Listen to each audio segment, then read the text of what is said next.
Hi, I'm Menaka Raman-Wilms, and you're listening to The Decibel from the Globe and Mail. A quick warning, today we're talking about the mass school shooting in Texas.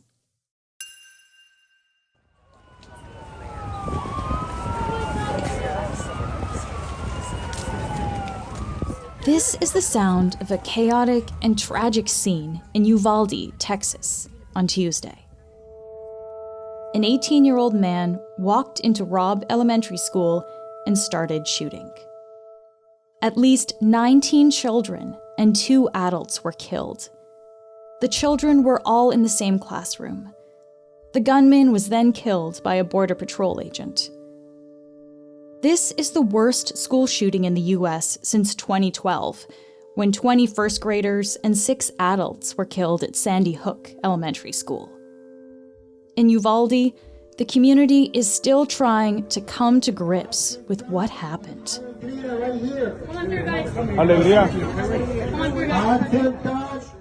On Tuesday, after the shooting, some family members gathered at a nearby civic center and waited, anxious, hoping to hear the names of their loved ones announced over a speaker. Hi, Renee. I saw her. Yeah. I saw her. She's good. I just saw her. Okay, she's good. Pedro Adame was reunited with his niece. I'm here, mija. It's okay. We can't leave. Yes, we got it. It's okay. We're right here. Okay? It's okay. We're right here, okay? Hey, we're right here, okay? Hey, it's okay. We're right here. Go inside. Come on. Walk right in, that way you can count. It's okay, mija. We're right here. For others, confused and with no answers, they continued to wait. I keep asking questions of what's going on, and nobody's telling me anything. Nobody's telling me anything. And one of the parents were saying that there's kids possibly held at the funeral home, and that's what brought me over here to find out what's going on. Ryan Ramirez couldn't locate his 4th grade daughter, Alethea. Were you seeing other kids leaving? Yes. There's kids there still right now, but my daughter's not there yet. Okay. And you haven't been able, and you checked in with them, and they didn't know where she was? No. And how are you feeling right now? I guess I'm just confused and worried. I'm trying to find out where my baby's at. Multiple news outlets confirmed that Alethea was one of the kids who was killed. Her dad posted a picture of her on Facebook with angel wings.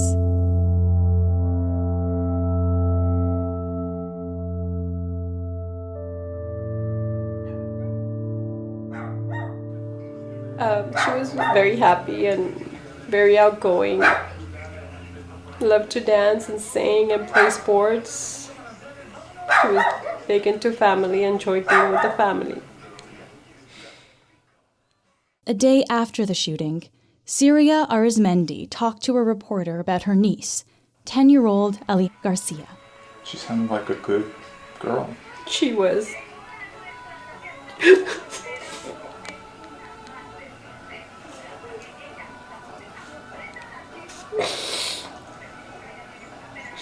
She was very sweet.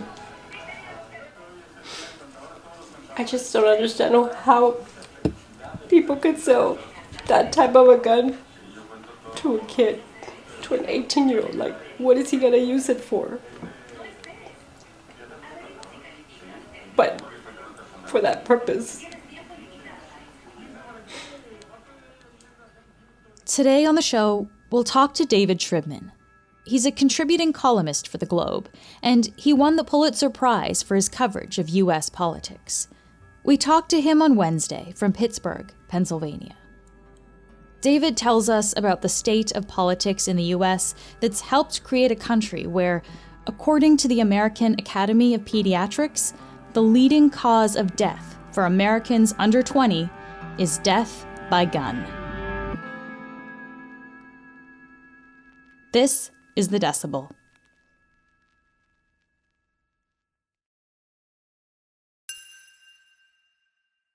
David, thank you so much for speaking with me today. Oh, it's always a pleasure to speak with you, but it's not such a pleasurable time, as you know. Yeah.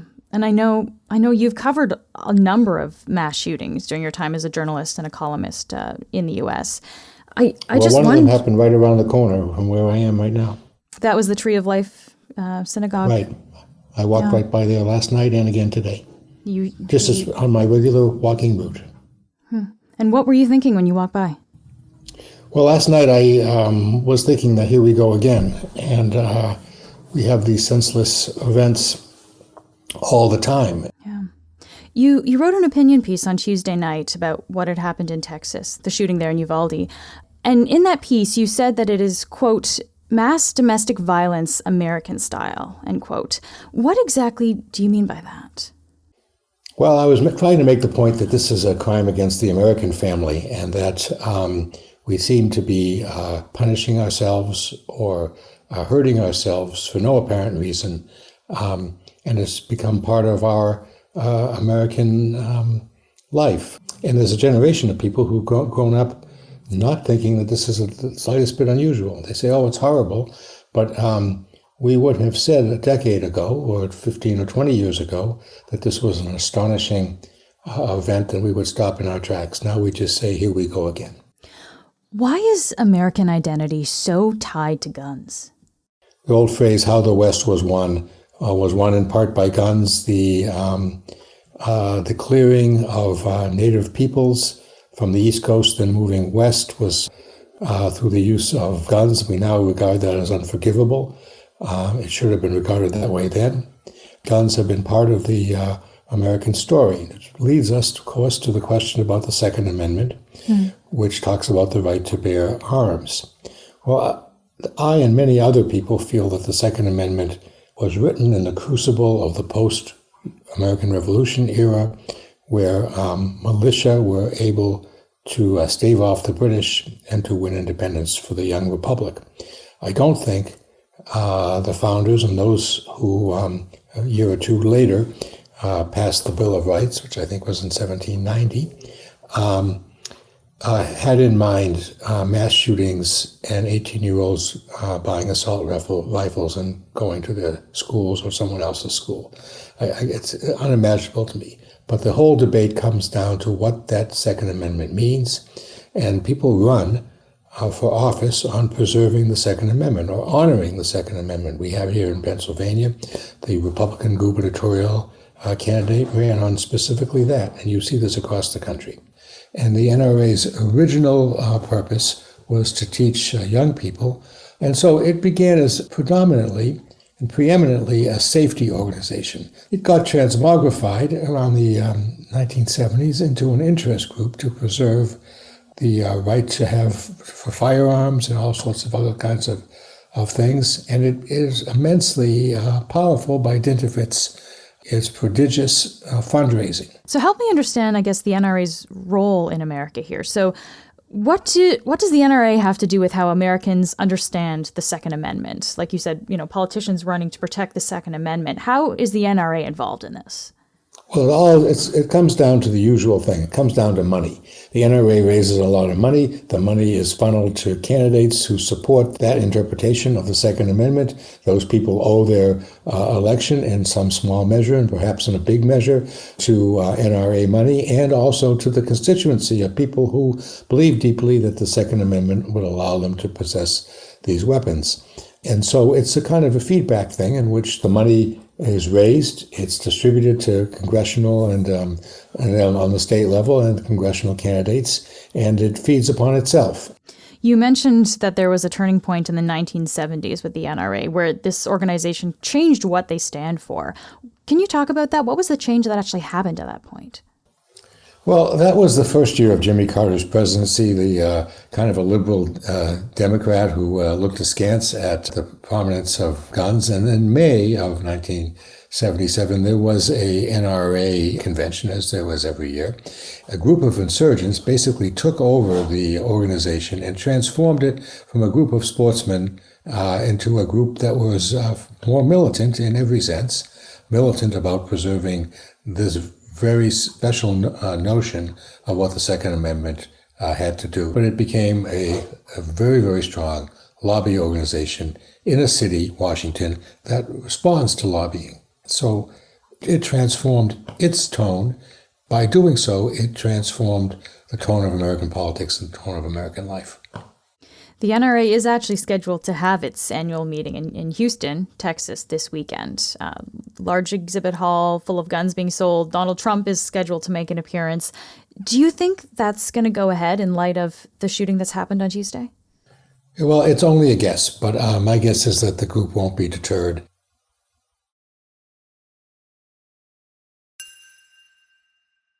This shooting that happened on Tuesday, it was the 27th school shooting in the U.S. so far this year, according to NPR. So that's school shootings is almost once a week this year so far.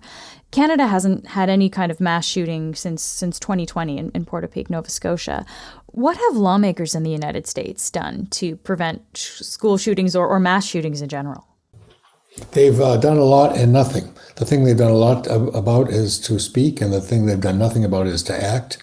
We saw a senator from Connecticut who represented an area where there was a brutal shooting speak on the floor of the Senate. In Sandy Hook Elementary School, after those kids came back into those classrooms, they had to adopt a practice in which there would be a safe word that the kids would say if they started to get thoughts in their brain about what they saw that day, reliving stepping over their classmates' bodies as they tried to flee the school. In one classroom, that word was monkey. And over through the day, kids would stand up and yell, monkey. And a teacher or a paraprofessional would have to go over to that kid, take them out of the classroom, talk to them about what they had seen, work them through their issues. Sandy Hook will never, ever be the same. This community in Texas will never, ever be the same. Why? Why are we here? If not to try to make sure that fewer schools and fewer communities go through what Sandy Hook has gone through, what Uvalde is going through. Our heart is breaking for these families. He is a Democrat and is unable to press forward with gun control. Gun control advocates since 1968 have largely failed to have substantial impact. Though there is some evidence that there's some changes. You know, there were a series of midterm congressional primaries across the country yesterday, and in one district, a woman whose son was gunned down ran as a congressional candidate and beat an incumbent by virtue of emphasizing guns and gun violence. So there may be some changes, but boy, you have 27 of these. That's a big number. Let's talk a little bit about some of the comments emerging from both sides of the political spectrum now. So Democrats, including President Biden, Vice President Harris, and Senate Majority Leader Chuck Schumer, they all said some variation around when will this end? We have to act. Why are we willing to live with this carnage? Why do we keep letting this happen? Where in God's name is our backbone to have the courage to deal with it and stand up to the lobbies? As a nation, we have to have the courage to take action. And now Uvalde. When will it end? We must act to have it end. As a nation, we have to ask, when in God's name are we going to stand up to the gun lobby? What can we expect from the Democratic Party now? You can expect a lot of talk just like that, but I don't think you can expect any substantial action, not by the fault of their own, but they don't have enough votes. They do have enough votes in the House, but not enough in the Senate. They can't change the filibuster law, which is something we could explain on this show, but we need about 6 hours. They can't change the filibuster law because at least one of the Democrats whose vote you would need to change the filibuster law on this particular issue is from West Virginia, where hunting is a huge sport. Eliminating the filibuster would be the easy way out. It wasn't meant to be easy.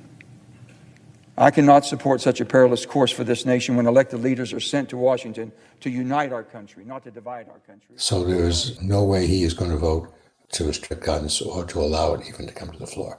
So despite Democratic lawmakers wanting to do something different, nothing's going to change?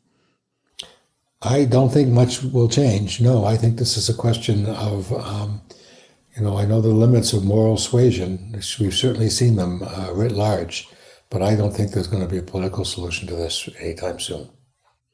From Republicans, we've heard lots of thoughts and prayers, but now also a push for protecting schools by arming school guards, even potentially arming teachers. I've been advocating for years.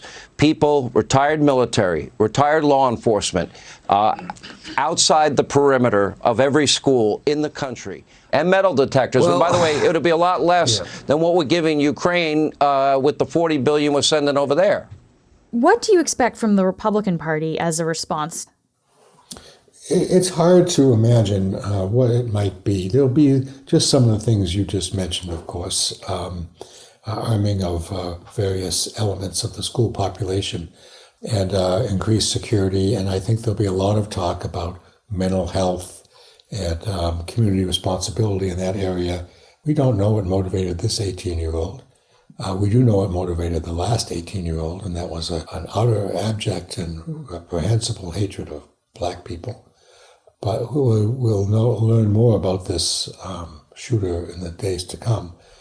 So we'll hear a lot about mental health and about law enforcement, but I don't think we'll hear a lot about gun control. David, you've watched the U.S. respond to a number of mass shootings, as we talked about off the top. Is there anything different, you think, about this incident, this moment in time, that might mean a different kind of response? Well, there's nothing different about this particular one. As we said, there have been 27 of them, but maybe the accumulation of them, the sense of futility that we all feel, the sense of repetitiveness, the cumulative effect of all that may reach a tipping point. But I don't know where it is. I don't know what straw will break this camel's back. Fortunately, we're in May and school's out in 2 or 3 weeks, but that doesn't mean the guns are going away. That's a pretty sad state of affairs that you have to think about summer as a safe time for kids because they won't be in school. David, thank you so much for taking the time to speak with me today. It's always a great pleasure, as I said earlier, but I hate the fact that it's on a topic like this.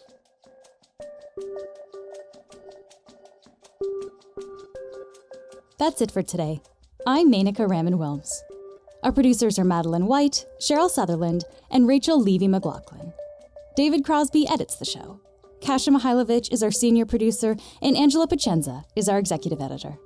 Thanks so much for listening, and I'll talk to you tomorrow.